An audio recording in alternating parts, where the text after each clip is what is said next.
శ్రీకాకుళంలో డయేరియా ప్రభావిత ప్రాంతాల్లో వైఎస్ఆర్సీపీ నేతల బృందం పర్యటించింది. ఈ సందర్భంగా డయేరియా మరణాలను దాచాలని కూటమి ప్రభుత్వం ప్రయత్నిస్తుందని మాజీ మంత్రి ధర్మాన ప్రసాదరావు ఆరోపించారు.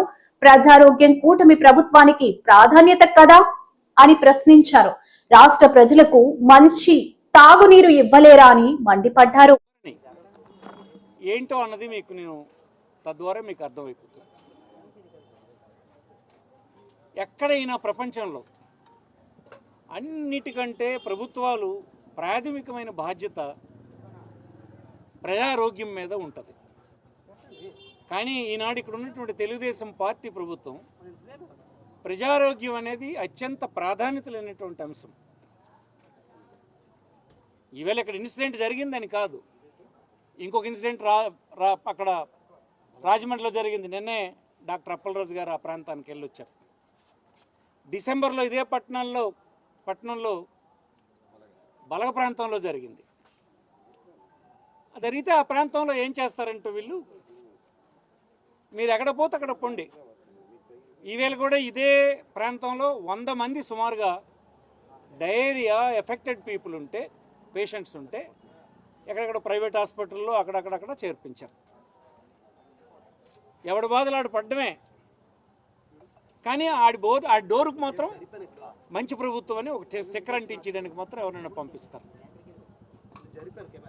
ఇవాళ 3-4 చనిపోతే వాళ్ళ ఆలోచన ఏంటంటే, ఒక్కడు చనిపోయాడు, మిగతా వాళ్ళందరూ వేరే కారణాల వల్ల చనిపోయారని చెప్తూ ఉన్నారు ప్రభుత్వం సైడ్ నుంచి. కానీ ఆ ఇంట్లో చనిపోయినటువంటి భార్యని అడిగితే చెప్తుంది, గడిచిన 3 రోజులుగా వాంతులు విరోచనాలతో గడప దాటితేనే చనిపోయినాడనేటువంటి మాట చెప్తుంటే, మరి మన ప్రభుత్వ యంత్రాంగానికి మీరు ఏం ఆదేశాలు ఇచ్చారో పోస్ట్ మార్టం ఇంక చేస్తారట. 100 మంది డయేరియాలో ఈ ప్రాంతంలో హాస్పిటల్లో ఉంటే చనిపోయిన 4 కేసులు ఇప్పటిదాకా రిపోర్ట్ అయితే, వాళ్ళ ఇంటంతా వీధులన్నీ ఊరంతా విరోచనాలతో వాంతులతో చనిపోయాడు అంటుంటే, పోస్ట్ మార్టం రిపోర్ట్ మీరు ఏం చెప్పేది రాస్తారు డాక్టర్. ఏం పోస్ట్ మార్టం రిపోర్ట్ వస్తుందో మాకు కూడా తెలుసు. ఎంత దిగజారిపోయిందో ప్రభుత్వం చూడండి. అంటే ఏంటి, ఇంతమంది చనిపోయారన్నటువంటి వార్తని ప్రజలకు తెలియకుండా ఉంచుదామన్న తాపత్రయమే కానీ, ఆ కుటుంబాలను ఆదుకుందాం, మునుముందు ఇలాంటి ప్రమాదాలు జరగకుండా చూద్దాం, ఇది మన రెస్పాన్సిబిలిటీ అనేటువంటి బాధ్యత ఈ ప్రభుత్వానికి లేకపోవడమే. ఇవాళ మీరు ప్రత్యక్ష సాక్ష్యాలు, మీరు అన్ని కెమెరాలు అక్కడే వాళ్ళ అభిప్రాయాలను విన్నారు. ఈ ప్రభుత్వం పూర్తిగా బాధ్యత లేకుండా వ్యవహరిస్తుంది.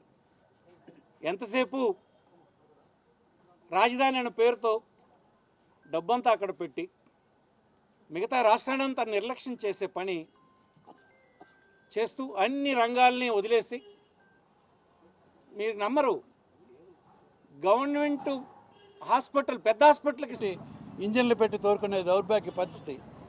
ఇక్కడ అత్యంత ప్రధానమైనటువంటి విద్య పట్ల కానీ, వైద్యం పట్ల కానీ, వ్యవసాయం పట్ల కానీ, రైతుల పట్ల కానీ ఎవరి పట్ల కూడా మీకు సరైనటువంటి చిత్తశుద్ధి లేదు. ఎన్నికల ముందు అనేక వాగ్దానాలు ఇచ్చి మీకున్న మీడియాలతో, మీకున్న పత్రికలతో, ఛానల్స్తో ప్రజలు తప్పుతో పట్టించి, మరి ఎన్నికలు అయిపోయిన మరో రోజు నుంచి కూడా ప్రజలపై, కార్యకర్తలపై, నాయకులపై దాడులు, మరి అనేకంగా రెడ్ బుక్ రాజ్యాంగం అని చెప్పి ఇవాళ చేస్తున్న వైనం అత్యంత దారుణం, హేయనీయమైనటువంటి పని. ఇది ప్రజలందరూ గమనించాలనుకుంటే అది పొరపాటు. ఇవన్నీ ప్రజల దృష్టిలో ఉన్నాయి. ఏది ప్రయారిటీ అన్నది మీరు చేయలేదు. మరి మీరు ఎంత మభ్యపెట్టినా ప్రజలందరూ తిరుగుబాటు అన్నది ఇప్పటికే స్టార్ట్ అయింది. ప్రభుత్వం ఉంది, ఏ స్కీమ్స్కి ఎవరో కట్ చేస్తారేమో భయంతో అలాగా గుమ్మనంగా ఉన్నారో తప్ప వారు మీ పట్ల సానుకూలంగా లేరన్న విషయం మీకు చెప్తున్నాను. ఈవేళ డయేరియాతో ఈ ప్రాంతం అంతా విలవిల్లాడుతుంటే ఇప్పుడు మరి ప్రజారోగ్యానికి సంబంధించినటువంటి వ్యవస్థలన్నీ ఈవేళ వచ్చి కనిపిస్తున్నాయి ఇక్కడ. మరి గతంలో ఈ శ్రద్ధ ఏమైంది మీకు? ప్రభుత్వం వచ్చి సుమారు 2 సంవత్సరాలు అవుతుంది. కనీసమైనటువంటి బాధ్యత లేకుండా గతంలో మున్సిపాలిటీలో ఏనాడు ఇటువంటి కార్యక్రమాలు జరగలేదు, ఇటువంటి ఇబ్బందులు జరగలేదు. ఈవేళ మరి ప్రైవేట్ హాస్పిటల్ అంటే పరిగెడుతున్నారు ఈ ప్రాంతాల్లో ఉన్న అనారోగ్యంతో బాధపడుతున్నటువంటి ప్రజలు. ఇవన్నీ కూడా మరి గమనించి మీరు ఎప్పటికైనా సరైన చర్యలు తీసుకొని, ప్రజల ఆరోగ్యం అత్యంత ప్రయారిటీ, దాన్ని మీరు ప్రయారిటీ అంశంగా తీసుకొని సరైన ఇన్స్ట్రక్షన్స్ ఇచ్చి ఆరోగ్యం పట్ల జాగ్రత్త వహించకపోతే ప్రజల నుంచి మీరు ఎదుర్కొనే అనేకమైనటువంటి ఇబ్బందులు మీకు త్వరలోనే వస్తాయని తెలియజేస్తూ ఈవేళ ఈ డయేరియాలో చనిపోయినటువంటి వారికి బాధితులకి సరైనటువంటి న్యాయం చేయాలని ప్రభుత్వాన్ని మేము డిమాండ్ చేస్తున్నాం.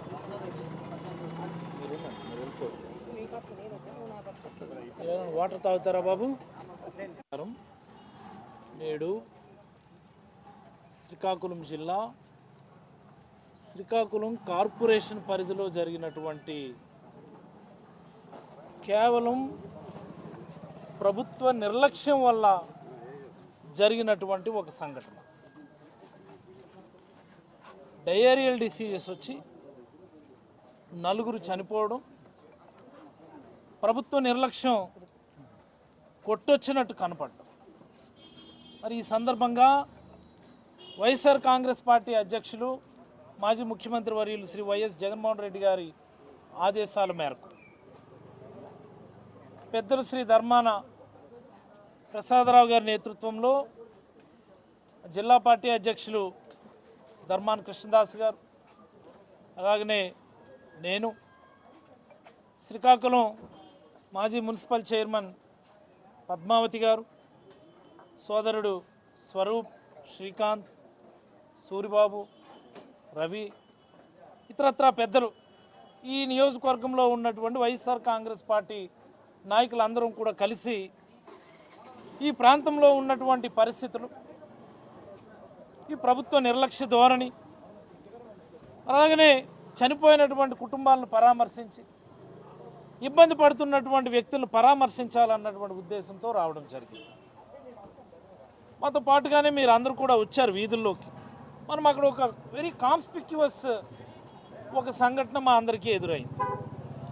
ఒక ఆవిడ పరిగెత్తుకొని వచ్చి, బాబు ఇక్కడ శానిటేషన్ చేయలేదు, ఇంకా ఎప్పుడు చేస్తారు అని ఒక ఆవిడ అడిగింది. మీరు అందరు కూడా చూశారు. వెంటనే మేము, అమ్మ మమ్మల్ని మీరు ప్రతిపక్షంలో కూర్చోమని చెప్పారు, మేము ప్రతిపక్షంలో ఉన్నాము అనగానే వెంటనే ఆవిడ అన్న మాట, ఆ గొలిగేలా రాలేదేటి ఇంకా అనుకున్నాను. ఆవిడ విన్నారు కదా మీరంతా. ఏరాలు ఓట్లు వేయించుకొని ఇంతవరకు ఎవడైనా వీధుల్లోకి వచ్చారా అని ఆ తెలుగుదేశం కూటమి నాయకులను ఉద్దేశించి ఒక మహిళ మాట్లాడడం కూడా మన అందరం చూసాము. ఈ మాట ఎందుకు చెప్తున్నానంటే, ఇక్కడ ఇంత తంతు జరుగుతుంటే 23వ తేదీన మధ్యాహ్నం వెలువడేటటువంటి యూట్యూబ్ అండ్ వెబ్ ఛానల్, స్థానికంగా ఉండేటటువంటి యూట్యూబ్ అండ్ వెబ్ ఛానల్స్లో కానీ సోషల్ మీడియాలో కానీ చాలా ప్రధానంగా నగరంలో డయేరియా అవుట్బ్రేక్ వచ్చింది, నాయకులు ఎవరు అందుబాటులోకి రావడం లేదు, ప్రభుత్వం ఆ దిశగా సరైనటువంటి చర్యలు తీసుకోవడం లేదని మీరందరూ కూడా గొంతెత్తినప్పటికీ మరి ఇక్కడ ఎమ్మెల్యే, ఇక్కడి నుంచి రాష్ట్ర మంత్రి, కేంద్ర మంత్రిగా ఉన్న వీళ్ళందరూ కూడా విజయవాడలో ఉండి చేస్తున్న పని ఏంటయ్యా అంటే కబడ్డీ ఆడుకుంటున్నారు. ఏంటి కబడ్డీ కబడ్డీ కబడ్డీ అని కబడ్డీ ఆడుకుంటున్నారు. ఇక్కడ మరొక ఇంటికి వెళ్ళాం మేము, చనిపోయినటువంటి వాళ్ళ ఇంటికి. ఆవిడ వెంటనే వచ్చి ప్రసాదరావు గారు కాలు మీద పడి, బాబు మీరే నాకు న్యాయం చేయాలి, ఈ ప్రభుత్వం నా ఘోష వినడం లేదు అని చెప్పి ఆవిడ కన్నీళ్ళు పెట్టుకుంది. ఏంటి అంటే వాళ్ళ హస్బెండ్ వాంతులయ్యి విరేచనాలయ్యి నడవలేని స్థితిలో 23వ తేదీ సాయంత్రమో రాత్రికో చనిపోతే ఇది డయేరియల్ డెత్ కాదు, దీనికి మాకు సంబంధం లేదు అని అధికారులు చెప్తా ఉన్నారట. ఆ మాదిరి సుమారుగా 3 ఈ డయేరియల్ డెత్స్ కౌంట్స్లోకి తీసుకోవడం లేదట. ఎందుకయ్యా అని అడిగితే ఏమంటారు, వాళ్ళకి లివర్ జబ్బు ఉన్నది, వాళ్ళకి గుండె జబ్బు ఉన్నది. అంటే లివర్ జబ్బు ఉన్న వాళ్ళకి, గుండె జబ్బులు ఉన్న వాళ్ళకి డయేరియాలు రావా? డయేరియా రాకూడదా? I'm just asking as a doctor, having a coronary disease, having a hepatic disease, is it an immunity for diarrhea? ఏ పుస్తకాల్లో ఉంది అది? ప్రీ ఎగ్జిస్టింగ్ ఇల్నెస్ ఉంటే, అంటే ముందుగానే వేరే జబ్బులు ఉంటే, ఈ సివియర్ డయేరియాస్లో మోర్టాలిటీ ఎక్కువ ఉంటుంది, కాంప్లికేషన్స్ ఎక్కువ అవుతాయి. దాన్ని గమనించాలి తప్ప